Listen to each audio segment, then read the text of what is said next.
Purpose of कर्मयोग। कर्मयोग का उद्देश्य। कर्मयोग का उद्देश्य तो पिछली क्लास में हम लोग कर्मयोग पढ़ रहे थे, उसी को हम लोग कंटिन्यू करते हैं। कर्मयोग क्या है और कैसे है देखते हैं। तो आज का है कि पर्पस ऑफ कर्मयोग। द पर्पस ऑफ कर्मयोग is the attain the highest state by performing the best seeds. कर्मयोग का उद्देश्य श्रेष्ठ कर्मों को करके सर्वोच्च अवस्था को प्राप्त करना शामिल है। Karmayoga sadhana is the practice of specific physical and mental activities to achieve the best deeds and excellent health.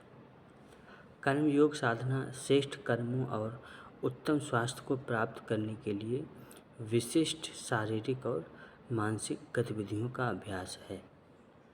तो कर्मयोग साधना क्या है? श्रेष्ठ कर्म आते हैं इसमें, उत्तम स्वास्थ्य प्राप्त होता है। तो श्रेष्ठ कर्म और उत्तम स्वास्थ्य को प्राप्त करने के लिए जो विशिष्ट शारीरिक और मानसिक गतिविधियों का अभ्यास होता है, किसमें? कर्मयोग साधना में। तो कर्मयोग साधना में अच्छे कर्म होते हैं, उत्तम स्वास्थ्य प्राप्त होता है और विशिष्ट शारीरिक गतिविधियां शामिल हैं, मानसिक गतिविधियों का अभ्यास होता है कर्मयोग साधना में। कर्मयोग sadhana is such a path through which the upliftment of both the mundane and spiritual aspects of man is possible. कार्य योग साधना एक ऐसा मार्ग है जिसके माध्यम से मनुष्य के सांसारिक और आध्यात्मिक दोनों पहलू का उत्थान संभव है। कर्म योग साधना एक ऐसा मार्ग है, यानी कर्म योग के माध्यम से व्यक्ति के सांसारिक और आध्यात्मिक दोनों तरह से उत्थान होता है। दोनों तरह से उत्थान होता है। Karma yoga sadhana is to achieve salvation by renouncing the desire for results while performing one's duty. कर्मयोग साधना का अर्थ है अपने कर्तव्य का पालन करते हुए फल की इच्छा का त्याग करके मोक्ष प्राप्त करना। तो कर्मयोग साधना क्या है? कर्मयोग साधना अपने कर्तव्य का पालन करते हुए फल के त्याग करके फल का त्याग करके मोक्ष प्राप्त करना, फल की इच्छा का त्याग करके मोक्ष प्राप्त करना ही कर्मयोग है। This is the salvation that a sadhak can achieve by performing his deeds.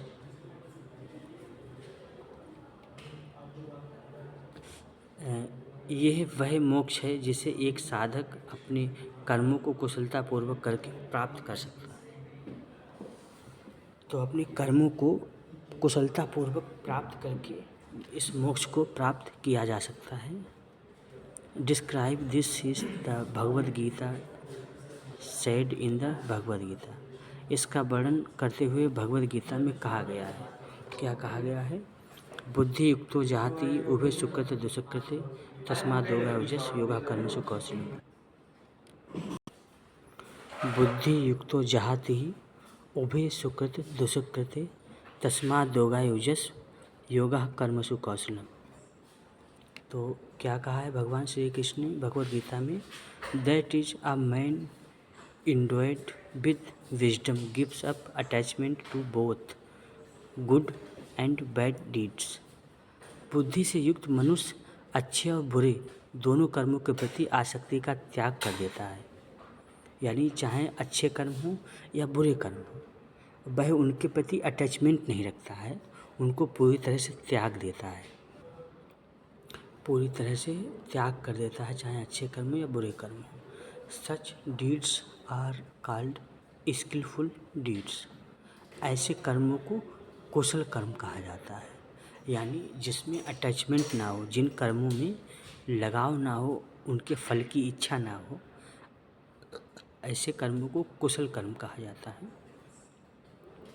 Hair skill is in deeds means doing deeds in such a way that they do not become the cause of our bondage but provide liberation। यहाँ कर्मों में कुशलता का अर्थ है कर्मों को इस प्रकार करना कि वे हमारे तो क्या कहा है कि यहाँ कर्मों में कुशलता का अर्थ है कर्मों को इस प्रकार करना कि वे हमारे बंधन का कारण ना बने, वे हमारे बंधन का कारण ना बने बल्कि मुक्ति प्रदान करें। कर्म हमको मुक्ति प्रदान करें, ऐसे कर्म करना है। वाई प्रैक्टिसिंग कर्म yoga even a very dirty and polluted mind become pure and free from evil and attains liberation by becoming full of yoga। तो कर्मयोग का अभ्यास करने से अत्यंत मलिन और दूषित मन भी शुद्ध और बुराइयों से मुक्त हो जाता है। यानी जब हम ऐसे कर्म करते हैं कि हमें उन कर्मों के प्रति लगाव ना हो, हमारे अंदर उन कर्मों के प्रति लगाव ना हो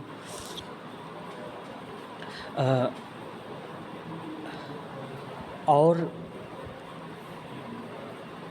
वह कर्म मुक्ति देने वाले हों, तो हम मलिन और दूषित मन भी शुद्ध और बुराइयों से मुक्त हो जाता है। यदि हम कर्म में अटैच नहीं होते हैं, उसमें बंधते नहीं हैं।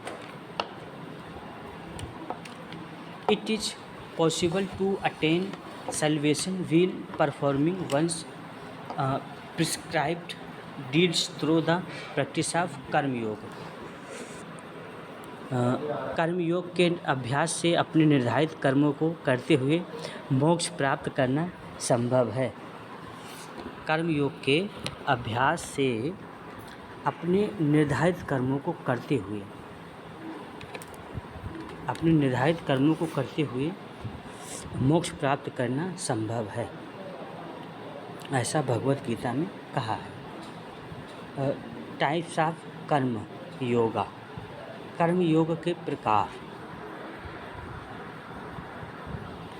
Till now you have understood the meaning of the word Karma along with the efficiency of action, selfless action, and you must have also understood that by dedicating all your action to God,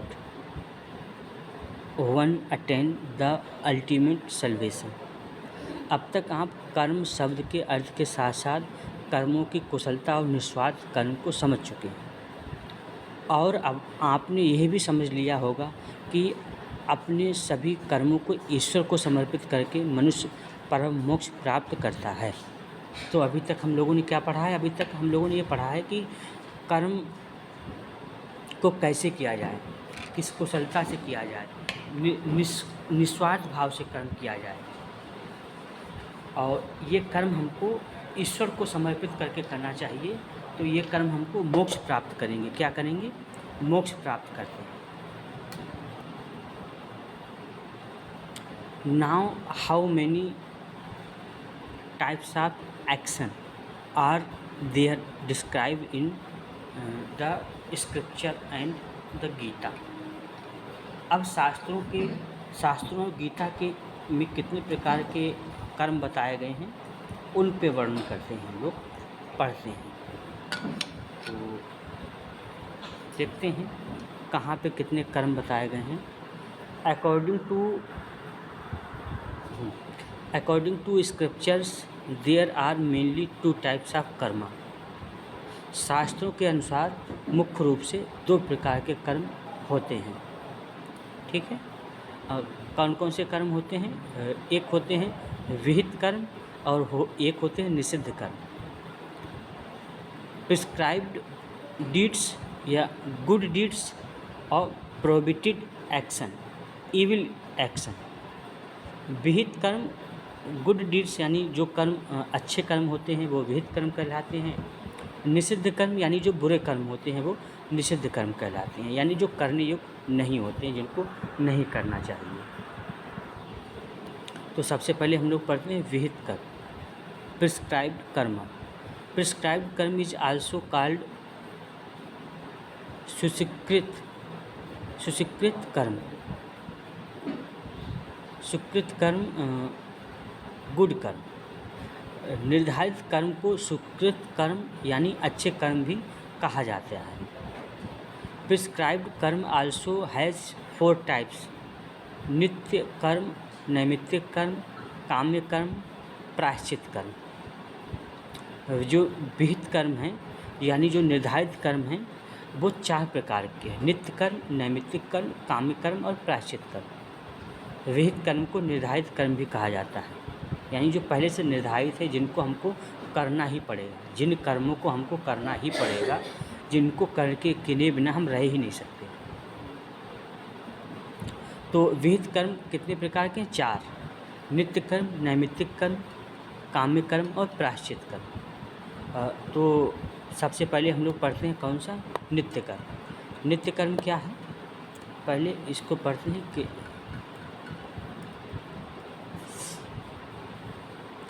नित्य karma means mandatory, यानी जो ज़रूरी है, जिनको किए बिना आप रह ही नहीं सकते। Nitya karma means mandatory action to be perform daily. नित्य कर्म का अर्थ है वे कार्य जो डेली किए जाते हैं, जो रोज़ किए जाने चाहिए। कौन से? That is those action which are compulsory perform every day, यानी वे काम जो हर दिन करने ही होते हैं। कौन कौन से? Like puja, evening, worship etcetera. If we say in simple language, daily work is the work which is done every day from morning till sleep at night. जैसे पूजा, संध्या वंदन, उपासना, ये क्या हैं? आपके डेली कर्म में आते हैं। आसान भाषा में कहें तो रोज़मर्रा के काम में वे हैं, यानी रोज़मर्रा के काम वे हैं जो डेली करने वाले हैं, जो सुबह से लेकर रात तक यानी सोने तक आदमी करता रहता है। पूजा पाठ करना है, पढ़ाई लिखाई करना है, खाना खाना है, ये सारी चीज़ें कैसे हैं? नित्य कर्म है। खाना बनाना है, जो हमको डेली करना ही पड़ेगा, इसको किए बिना हम रह ही नहीं सकते।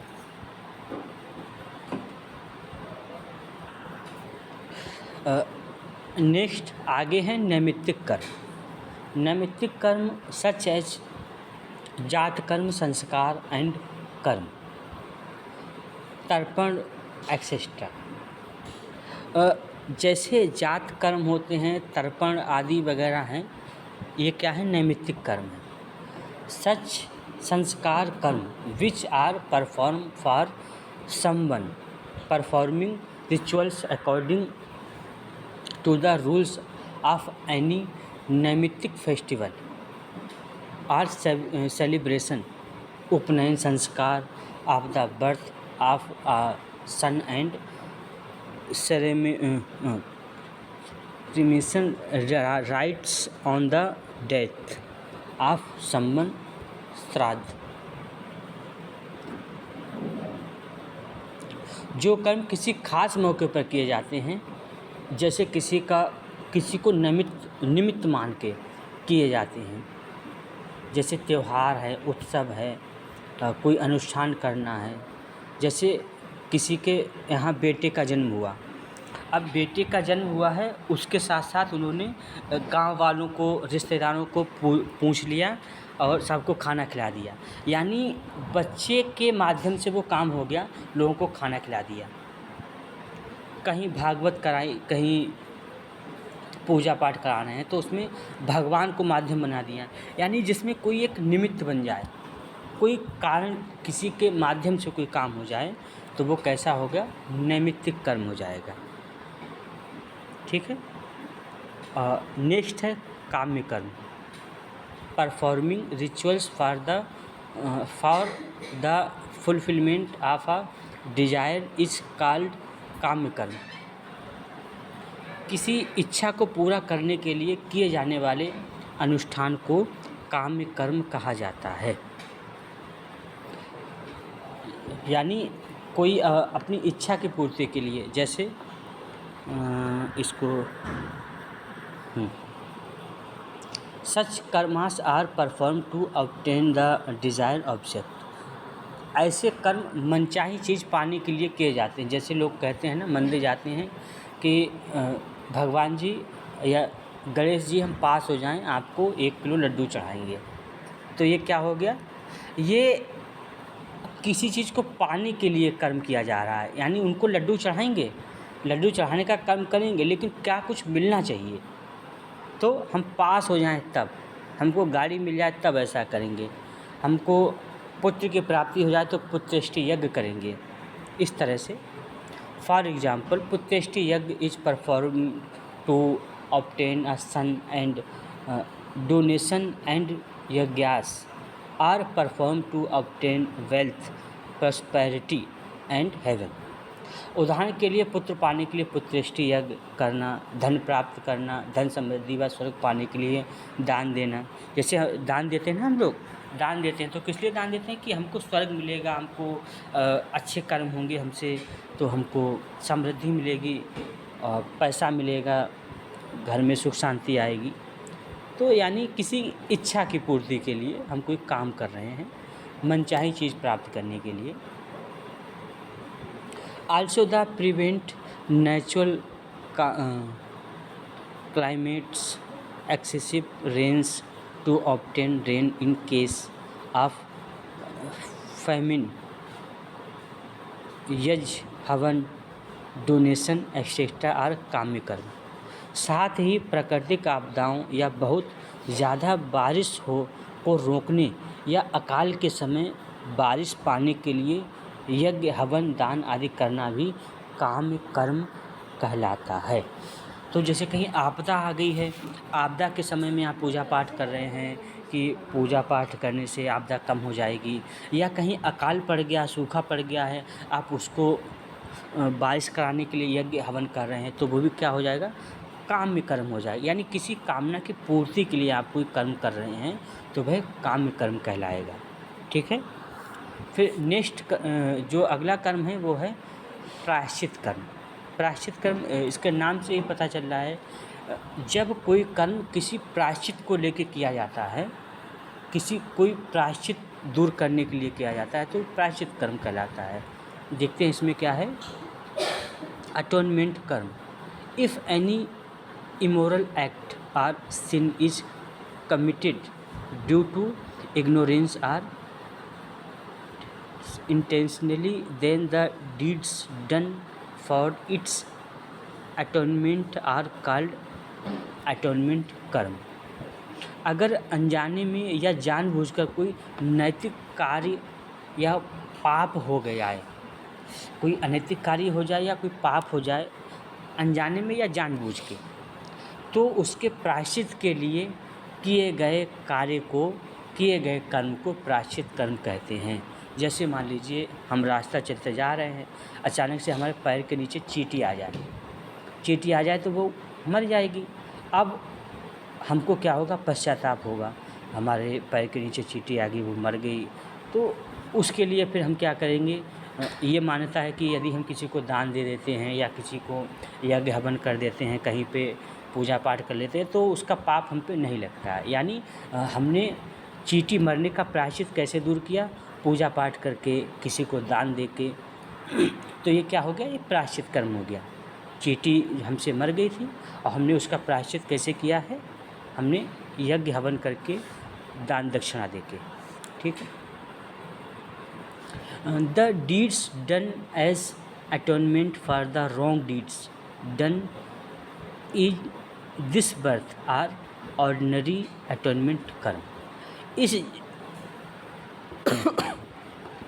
इस जन्म में किए गए गलत कर्मों के प्रायश्चित के लिए किए गए काम सामान्य प्रायश्चित कर्म होते हैं।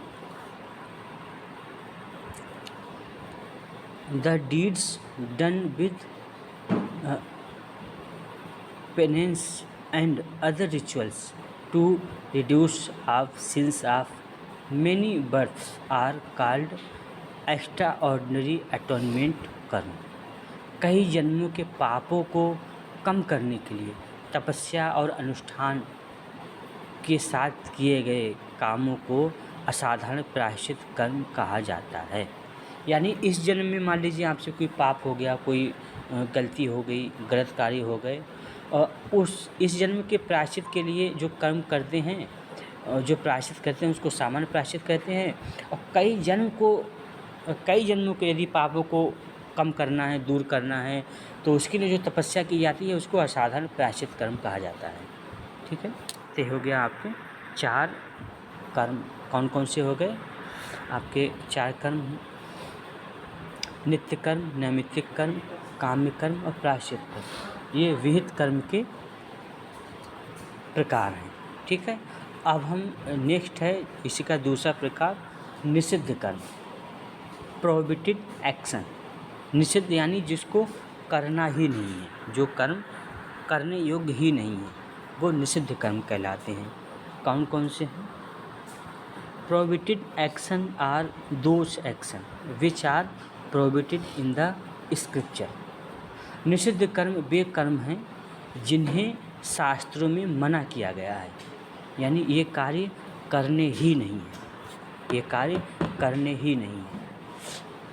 Are called prohibited acts, that is those deeds which are not in accordance with the scripture are called prohibited deeds.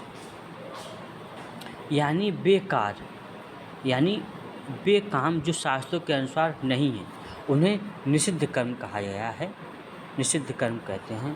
Forbidden deeds are such wrong deeds which even our inner soul does not approve of doing. निषिद्ध कर्म ऐसे गलत कार्य हैं जिन्हें हमारी अंतरात्मा भी करने की मंजूरी नहीं देती। निषिद्ध कर्म ऐसे कर्म हैं जिनको करने के लिए हमारी अंतरात्मा भी मंजूरी नहीं देती है कि हमको ये काम करना चाहिए। अंदर से आवाज़ ही नहीं आती कि ये कर्म हमको करना चाहिए, वो निषिद्ध कर्म है, यानी जिसको करने की बिल्कुल इच्छा ही ना हो। But man ignores the voice of this inner soul. लेकिन आदमी क्या करता है, जो हमारे अंदर से आवाज़ आती है कि हमको ऐसा काम नहीं करना चाहिए, उस आवाज़ को इग्नोर कर देता है। Inner soul god and does those deeds and these deeds are called forbidden deeds.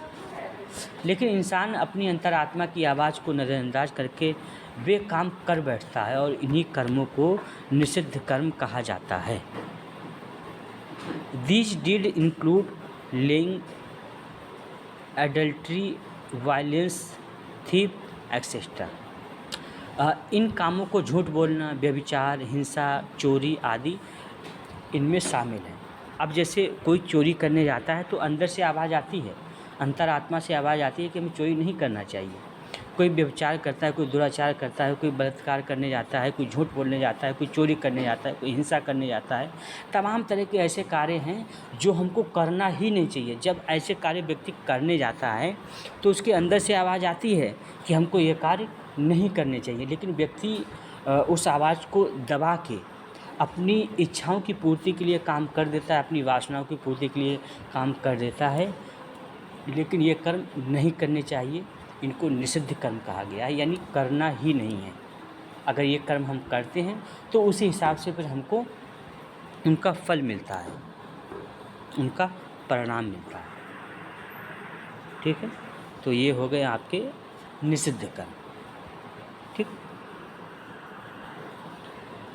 तो ये हमारे कर्म जो थे वो शास्त्रों के अनुसार कर्म थे, जो शास्त्रों में बताए गए थे। आगे हैं वेदांत के अनुसार कर्म, कर्मा अकॉर्डिंग टू वेदांत। तो आज की क्लास को हम लोग यहीं तक रखेंगे।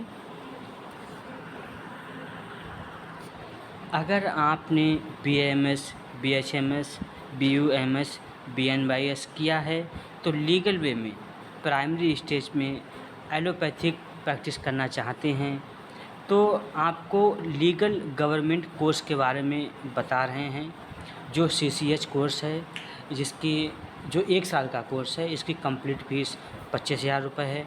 यदि ये कोर्स आपको करना है तो दिए गए नंबर पे आप कॉल कर सकते हैं। धन्यवाद। आज की क्लास को यहीं पे रोकते हैं।